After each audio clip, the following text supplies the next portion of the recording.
Lost thoughts in the universe out to get me. Name.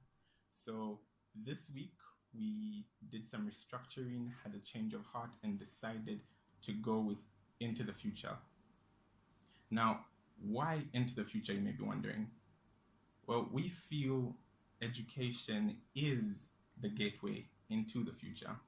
It's there to enable us to be prepared for what society has to offer, for what we can become, and for the various opportunities afforded to us because of the fact that we are being taught to get ready for whatever the future looks like. The reason for this show is because, as it should be focused on moving into the future, we feel we are not doing a lot of adequate things to successfully prepare ourselves for the future. Considering we do live in the 21st century, there's a lot more that should be done, that could be done, and instead of complaining, we would like to create a discourse, have discussions that can potentially start to create a shift, changes bit by bit. And we are glad that you are listening and you've been flooding us with questions about education and giving opinions also on what you think is the best way. Last week, if you do remember, we spoke about creating positive learning environments. So this week, we're going to move away from creating positive learning environments, and we want to look at creativity in schools. Why creativity in schools? What about being creative? So we'd like to answer these things, and we're going to start by looking at what is creativity. Now, a lot of papers that have been published define creativity as using imagination to create something that might not have been there, sometimes used also in relation to being innovative. And that's great, but I feel that it sometimes causes a shift in the way we view what creativity is. Because people have to be inventive, there sometimes is a shift with the thinking of what creativity is, and it becomes limited and stifled to just being about the arts, being a singer, a rapper, being involved in theater, poetry. And we'd like to say, in as much as that is being creative, that is a limited view of creativity. Now, why would we say it's a limited view of creativity? Well, we go back to our earlier definition, and that's where we'd like to create the shift from. So aside from the fact that creativity is about being inventive and using your imagination to create something that wasn't there, creativity is also about using that in different aspects. So you could be creative in math, you could be creative in the sciences, and if you do think about it, we have perfect examples of that. The Wright brothers, if you all remember who the Wright brothers are, they're the ones who created the first aeroplanes. And that was inventive. And we say that was so creative because, well, thankfully it worked.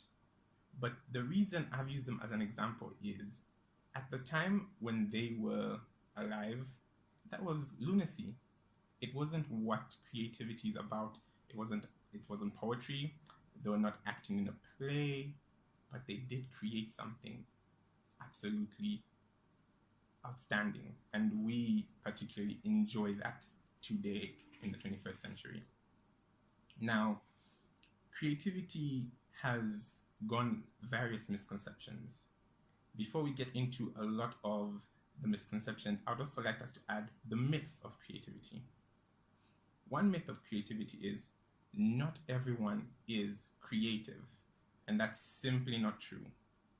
So creativity is not always on a grand scale, but to be alive, to thrive, we as humans are creative beings. It doesn't have to be that you have to create a plane, but you see, for you to be creative, you must be finding a way to exist in the world better than you could before. I'll give you an example. Before there was sliced bread, it was just unsliced bread. It just came out of the oven. So the person who decided, let's make sliced bread, was being creative, found a new way to do something. So we shouldn't overthink what the constructs of creativity are.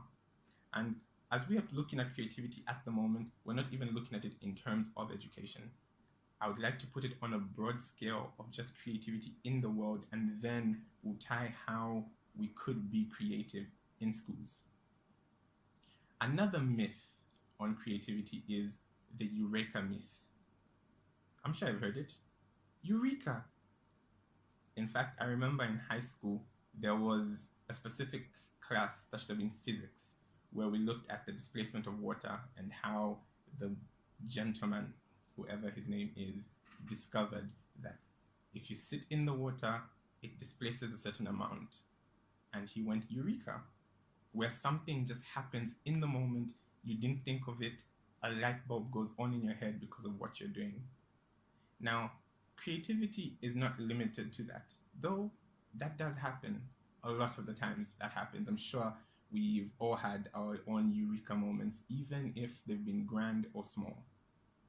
The reason we say this is a myth is because there are times where you're sitting down or you are actively looking for an answer and the answer hits you, or you find the answer. And so it's not a Eureka moment. It's not like it was accidental, but you actually actively searched for the answer.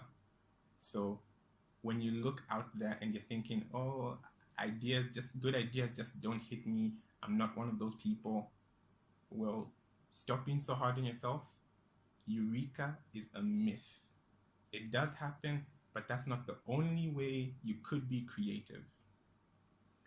The next one is the breed myth, where they say creativity is inherent. If your parents were creative, if your great-grandparents were creative, then it's going to trickle down into your genes and you're going to be creative. That can absolutely not be further from the truth. Like, there is no way in reality that is true. It's not inherent. Creativity is not something that just passes through your DNA. There are people who, luckily for them, the parents were musicians, so they're musicians, or the parents were scientists and they picked up on it. But it's not that it's a gene, it's just something that's been worked on, harnessed, and these are people who are prodigies, but it's because they started at a young age, looking at different ways to be creative in the thing they're passionate about. Another myth is the originality myth. Now, this one should be pretty interesting. I'm sure most of you are wondering, what? I mean, creativity should be original. Well, that's not really true. We go back to our example of the Wright brothers. Before the Wright brothers even thought about inventing a plane, we know Leonardo da Vinci was sketching plane designs. Even in the time he lived in, he was able to realize that at some point something would fly. So for the Wright brothers to even be successful, there was a bit of a roadmap. So creativity is not always original. Sometimes it's just getting other people's ideas, piecing them together, and usually it comes from finding value and looking at how can something be done better to help improve a certain situation. That's why there's flying, because moving by horse and car was taking way too long. If we could fly across with no traffic, we'd get there quicker. So you look for a situation that actually needs improving. So originality is definitely a big, big myth.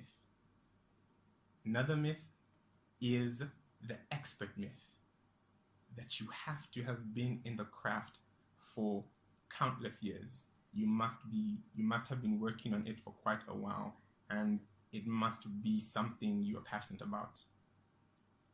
The reason why this is a myth is because most times when so-called experts are looking into how they could be more creative and they get stuck, they ask an outsider to come in, listen to what they've got or see what they have done so far, and see if the outsider could possibly point them in a direction they're not looking at.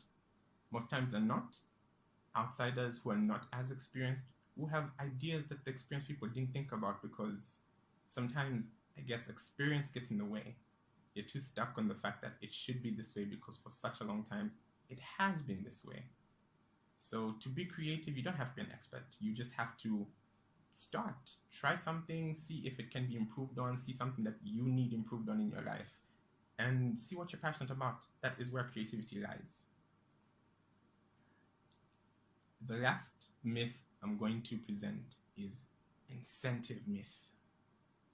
Now, this one is a myth that talks about if you're going to be given money, if you feel you're getting something out of it, there's an external incentive for the reason you want to be creative. That's the only way you'll be creative. If I'm going to get paid, I'll be creative. If I'm going to be told I'll change the world or I'll have power, then I'll be creative. Sometimes, most times, that's never the case. Incentives do give you the will at times to get out of your comfort zone and want to be creative, but incentives also create a structure in which you are now under pressure, and at times that stifles your creativity. So it's not all the time, and I'd like to make this clear. These are myths because people think that you have to be in one of these situations for you to be creative. There's no outlier, and that is not true. In as much as some of these things have been proven true, as we can clearly see from some of the examples I gave, most times it's not the case, and it shouldn't have to be the case. It shouldn't be something that stifles you. It shouldn't be something that stops you from wanting to be creative.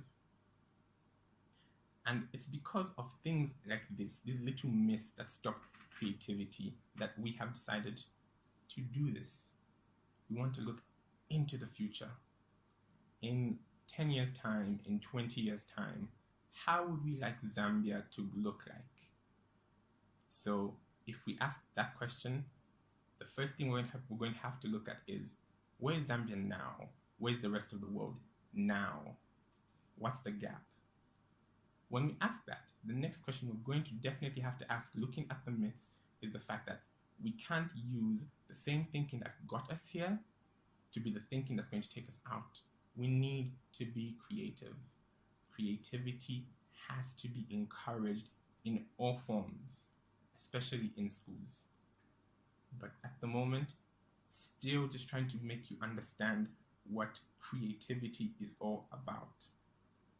I feel if we understand why people in the rest of the world talk about creativity with such passion, we would also be on a similar path to want to allow creativity to spring forth in our environments so that we can get new ideas on how we can become better.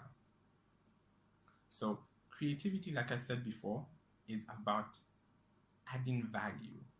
Creativity must have value appropriate towards demands of a situation. Now, what does that mean? Well, for instance, we go back to the Wright brothers. They wanted to be able to fly. It was taking too long. We can go into medicine.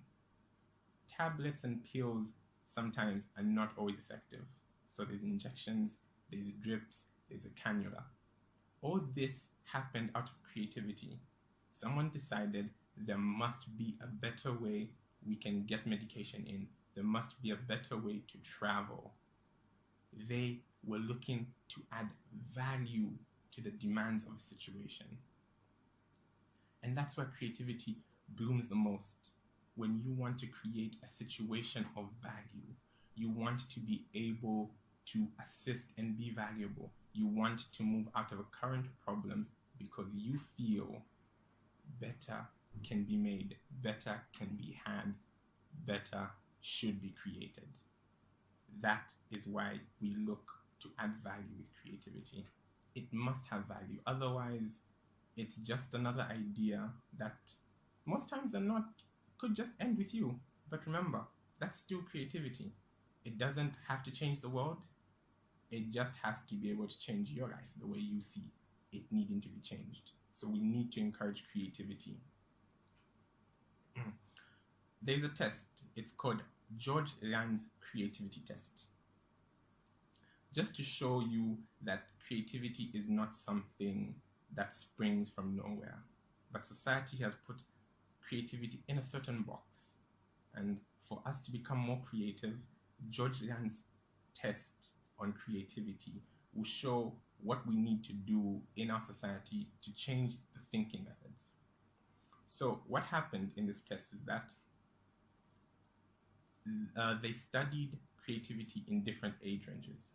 So children of age 5 were seen to be the most creative with 98% creativity.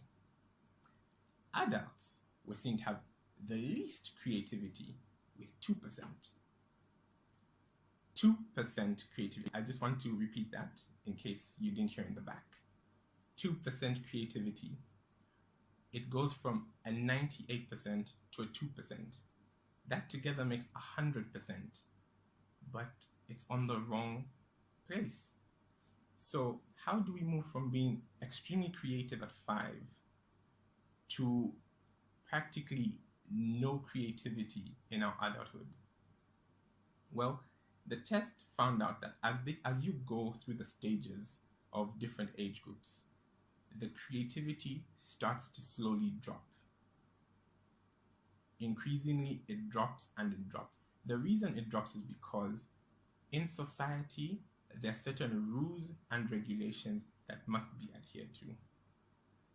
Rules and regulations kill creativity.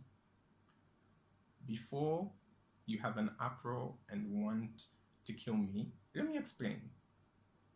I'm not saying all rules are bad, but, and this is a big but the fact that society has placed certain rules in our society, in our education, in our lives, in how you get to work, in what time you get to work, it has stopped us from developing free thought. The prescription is already there. The doctor has said, in the morning, you must wake up and take 2 tablets. You're not going to think for yourself and say, well, maybe the doctor is just suggesting I take 2 tablets. Eventually, if you're taking your medicine every day, you stop thinking about how many it is. It becomes second nature. And that is exactly what happens. When you're 5, the amount of rules don't really apply to you, and your parents just let you have fun. They let you go about and do what you need to do and experience the world. And because you're just experiencing the world, discovering the rules as you go along, you're very creative. That's why children ask the most questions, because they don't understand why adults want to do what they're doing. So they ask you lots of whys and how comes, and even after you've explained and maybe you've told them you don't know, they'll ask you, why don't you know? That's because they want to understand why you're telling them, I can't have ice cream. It's as trivial as telling them, it's 18 hours, it's too late for you to have ice cream, it's cold. Why? Who says I don't feel cold? These are the small things that lead to children being very creative. Now, this test also showed that for you to be creative in your old age, rather not old age, but as an adult, you'd have to be a free thinker by yourself. This doesn't mean go against all society's rules, but most likely than not, you are going to question why society is saying do this and why you're just doing it, or why people around you just follow suit.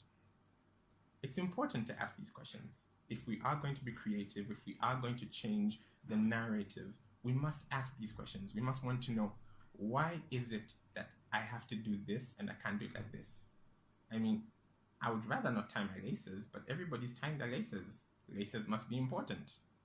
I mean, it doesn't make sense for us to want to do something without understanding.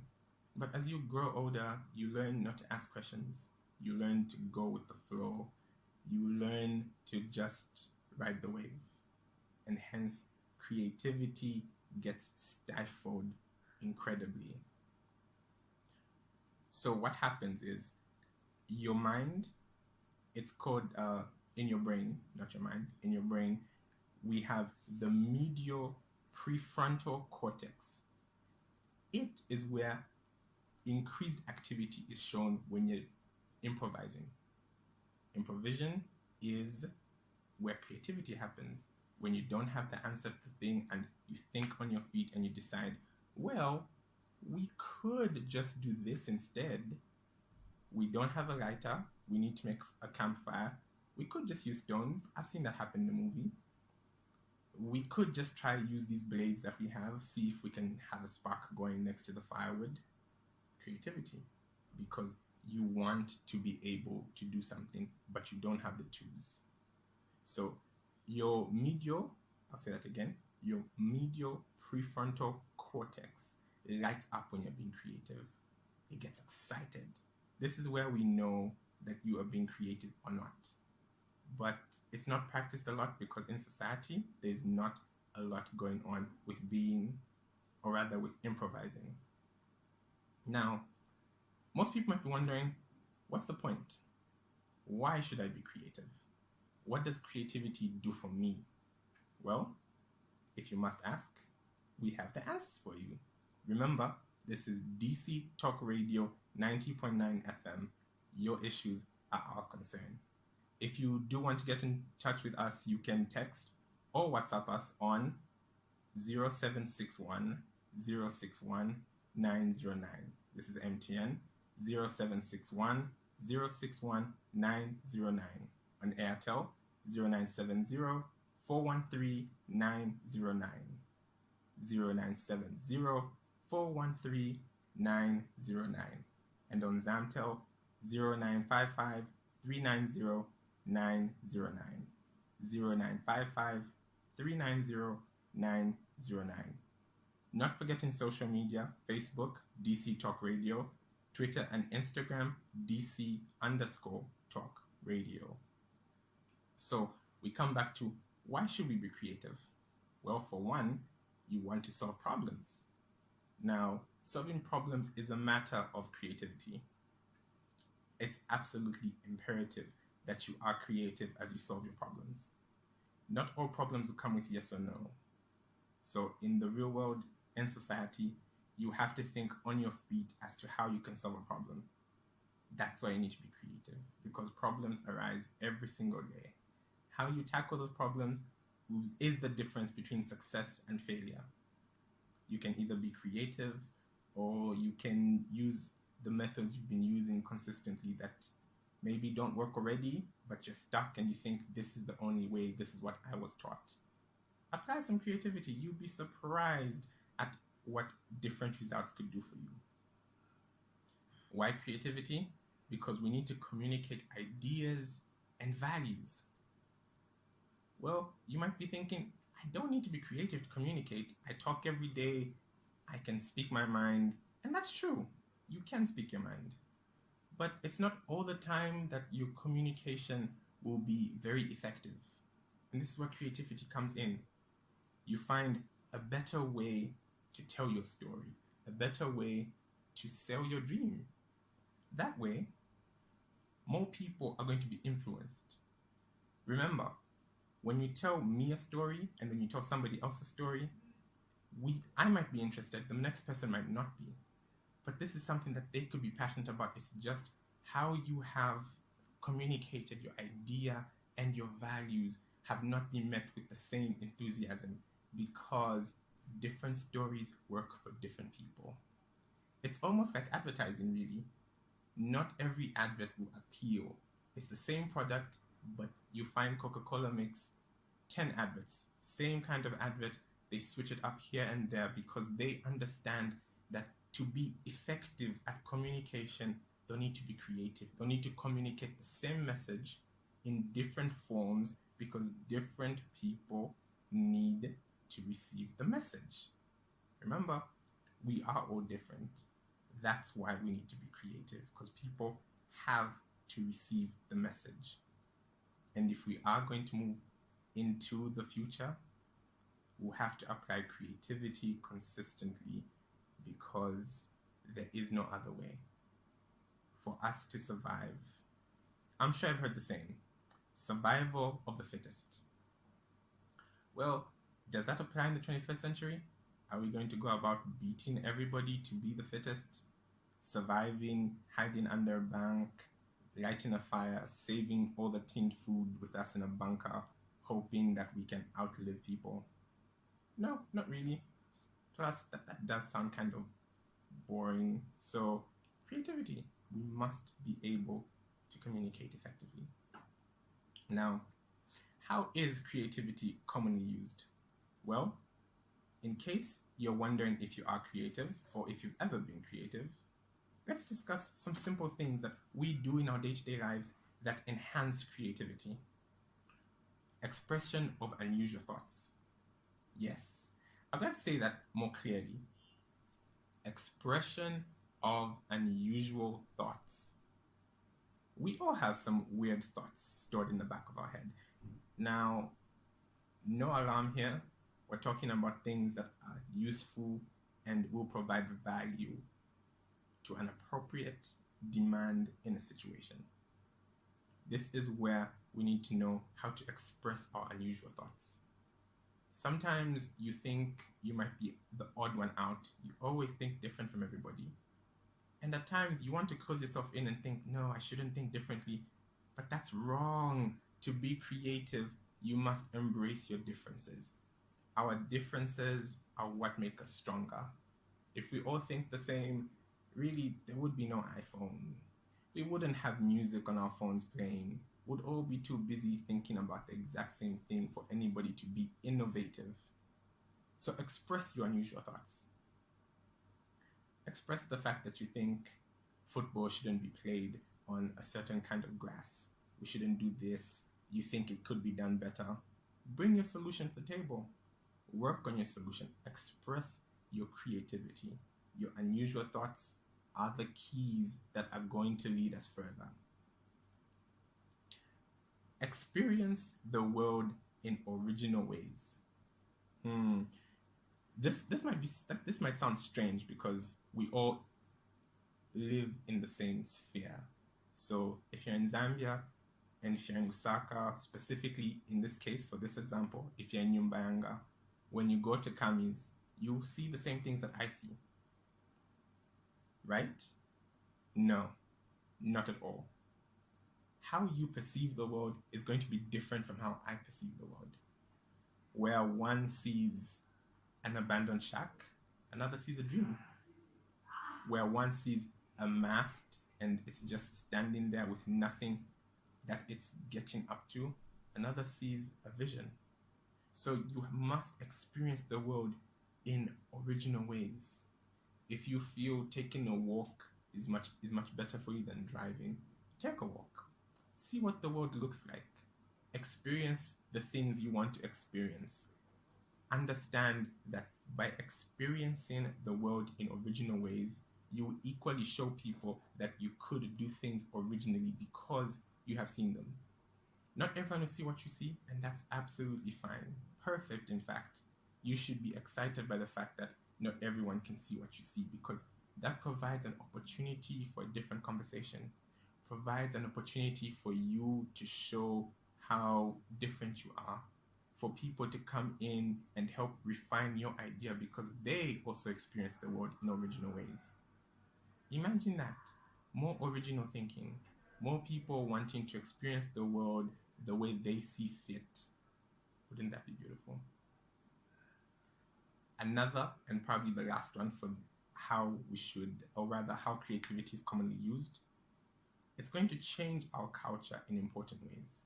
So this is for people that make a big impact when they decide that they want to express their creativity. This could be a musician, a politician. You might not want to admit it, but they're politicians that have changed the sphere. So they have changed the culture. They've changed how we do things as opposed to how we used to do them. A perfect example is probably music. People used to predominantly just rap in local languages in this country. And then we had Crisis Mr. Swagger himself. He was rapping predominantly in English the whole time. Now we have a lot of new wave artists coming through and saying, we're going to do this in English. That is because a culture was shifted. See, sometimes it's big, sometimes it's not very big, but creativity was applied, and it's important to want to embrace creativity. Creativity is not the enemy. It never has been. We need to stop treating creativity like the enemy. So now I'm going to pivot into schools and education, and where creativity is being stifled in education and how we can possibly change that. I know creativity is a big topic, and as we go along in this show into the future, we are going to be packaging creativity bit by bit in different aspects, in different ways, as we look to enhance and better our education. So one thing that stifles creativity in schools is the fact that there is only one correct answer. The world we live in, that's not true. That's how come when I left school, when I left high school, that was 2011, I wrote my grade 12 exams, and I entered society. I was in a bit of a culture shock, a cultural dilemma, because what I knew is the fact that you only have one correct answer. When you go out in here, when you raise your hand, if you answer and it's not the answer that your teacher has, it's wrong. Go back, rewrite. But in the world, that's never been true. There's more than one answer to a problem. So if we keep teaching our pupils, our students, that the only answer is yes or no, the only answer is the answer the teacher is holding in their hand, it stops children with different answers from wanting to participate, because they know, because they have been taught, you can only answer it like this. If 2 plus 2 is not 4, if 2 plus 2 is something else, if the shape you're expecting is something else, if the history question you asked is different from the answer that's given and you don't give it a second look, if it's literature and Antony from Julius Caesar was given a speech and you want to analyze the speech but you have one concrete answer, it will never work. Creativity will be stifled. This is a similar question to the glass. I'm sure you've heard this before, but you find a glass and the glass is halfway filled. Would you say it's half empty or half full? Now, as you're thinking of that, and I'm sure you've already answered that, there was really only one answer there, because it's either you're a pessimist or an optimist. And this was based on an answer of saying the glass is half full or it's half empty, which in itself stifles growth. You could decide there is nothing there for you. You could decide that the glass is just a glass and it's inconsequential to what you want. But because we are not taught this in school, we are taught that you must pick a side, you must pick the right answer according to whoever phrased the question. It stifles your growth, it stops you from thinking outside the box. And correction, as I said that, because here at DC Talk Radio 90.9, we don't believe in thinking outside the box. We believe in being outside the box. You're already outside the box, and so you act on the fact that you must be creative. You must create a shift and a change, because at the end of the day, what we want is to get from where we are now to a better future. And remember, that does not happen by having the exact same thoughts that led us into this. We must think differently if we are going to get out of this conundrum, out of this quagmire we have put ourselves in. So I'm going to look at key ways to cultivating creativity in the classroom. Remember, this is into the future, and our main aim is to enhance education, whether it be creativity, creating safe spaces. We want to have this conversation. Hopefully, one of you listeners is going to come and join us as we have this great conversation. So what's going to happen is, excuse me for a second, as I was saying, we want to discuss key ways to cultivating creativity within the classroom. And we're going to look at that after a musical break. Stay tuned to DC Radio 90.9 FM, where your issues are our concern. Bruv, you don't talk for 30 minutes in a row. You talk for 15 and go on a break. I didn't want to go on a break.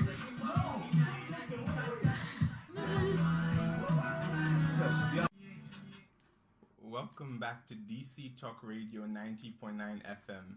Your issues are our concern. As earlier said, our WhatsApp lines are open and our text lines are open. MTN 0761 061 909. 0761 061 909. Airtel 0970 413 909. 0970 413 909. And Zamtel on 0955 390 909. 0955 390 909. Our social media handle for Facebook is DC Talk Radio. Twitter and Instagram is DC_Talk Radio. Now, before the musical break, and those were the sounds of B-Flow with Something About a Woman, we were talking about key ways to cultivate creativity in the classroom. The first key way is focus more on critical thinking and problem solving. Now, when you focus more on problem solving and critical thinking, you're going to allow the students to be able to come up with different scenarios on how they think the problem can be solved. You're going to give them an opportunity to use their minds by themselves, whether in groups, in pairs, or individually, but they will have to come up with an original concept, an idea on how the problem can be solved. This allows them to think freely, allows them to make mistakes, also allows them to become more confident in the ideas that they have. Secondly, and I feel personally this one is of grave importance, create activities that transcend traditional disciplinary boundaries. What do I mean? For instance, when you have courses such as science and you want to explain a science concept, you could either put it in a poem, you could make a poem so the pupils understand better. They could create the poem for themselves, which is going to enhance their understanding of it. You could use visual aids. You could have a play for one of your classes so that they can understand what's going on. The world has changed, and the way we must teach has also changed. Remember, we say children these days have short attention spans. So we want to be able to impact them at the highest level. We want them to be active in the learning process because that's the only way they won't drift their thoughts, and they'll pay so much attention that they want to keep coming back and learning more. So you want to be able to create different scenarios, use different parts of the arts, whether it is the arts that is going to impact how the students learn. We can't keep using the conventional techniques and hope that they'll memorize and give you a regurgitative answer at the end of the school year. You want them to be part of the learning process. You want them to feel like when they go home, they can explain a concept because they made a play out of it. They decided that they were going to be poetic, make a song. Let them be part of the decision on how best to curate the activities, what sort of activity they would like to do to answer that certain question or to figure out how they can best remember a certain theory. Don't be stuck in there's only one answer. Remember, we talked about that. To enhance creativity, one answer is not the right way. There's definitely more than one answer. And as teachers, as leaders, as guardians, as coaches, we have to be able to accept that the one answer theory will simply not work. The last key way we are going to look at to cultivate creativity in the classroom is pose questions and challenges. Then you follow these up with opportunities for solitude and reflection. Now, the reason why this is so important is at times when we allow for solitude and reflection of our students, especially with questions that have been posed, we allow for them to discover their individualistic tendencies. Who they are by themselves is going to be a great reflection on how creative they can be. We want to be able to encourage students not only be creative in groups, but to be creative by themselves. Give them the confidence that their answers can be used, that they can be creative in a certain manner, and they could work on that, expand, build their confidence, and want to be able to be part of the discourse to create a better world. The whole reason we're doing this is because we want to have a shift from where we are, the thinking that brought us here, to where we want to be, and the sort of thinking it's going to take us there. Creativity, I understand, is a huge topic. Even as I have spoken for almost an hour here, I haven't been able to fully scratch the surface of what creativity could do. And as I am getting to the end of Into the Future on DC Talk Radio 90.9 FM, I would like us to take a brief moment and just reflect on all the creative things that are around us, the things that we say we don't want our children to be part of or to get involved in because we think it's time wasting, but the things we at the same time appreciate and laud and spend so much money on, but for some reason we're not convinced that our children should be doing that, or that it's safe enough for them to have a thought by themselves and be creative. Creativity, like I said last week, is definitely going to save the world, and we would love to be in the forefront of being advocates for creativity. We talked about the planes. Planes have changed now. They have improved. Look at telephones. Your phone now has a camera. Well, not a few years ago, but 20 years ago, you couldn't fit a computer into your backpack. It took a whole room. But look at you now. You have a smartphone, which is also, it's basically a computer. You have a camera, you have thousands of songs on your phone, you can watch videos. And this is something that's so slim, it simply slides into your pocket. With this same device, you can call home.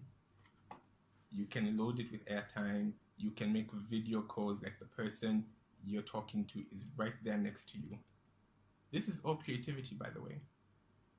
These are guys that took the sciences. They learned how to code. They learned that a computer was one thing, but it could be made better. Radio, for instance. Look at the shifts that have been there in radio. What sort of radio do you have in your home? You're probably just using your phone. Imagine that your phone comes to radio also. Creativity. We can talk about hair. We can talk about beautiful sports, how they have developed. But when we look at the world around us, the things we marvel at and enjoy the most are as a result of creativity. Now, again, take another moment. Imagine if creativity was stifled everywhere. Would they have discovered fire? Would we be able to realize that you can actually kill a chicken, braise it, and it will come out great, fry the chicken? Look at so much creativity in the smallest of things. It doesn't have to be a world-changing endeavor, but creativity should not be hampered upon out of fear.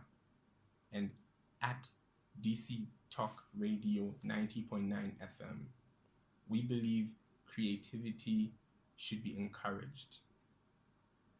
This has been Into the Future with Shasho on DC Talk Radio 90.9, where your issues are our concern.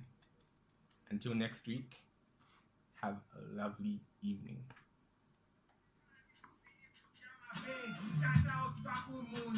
Great show. Thank you. Creativity in kids. Big dreams for a little man.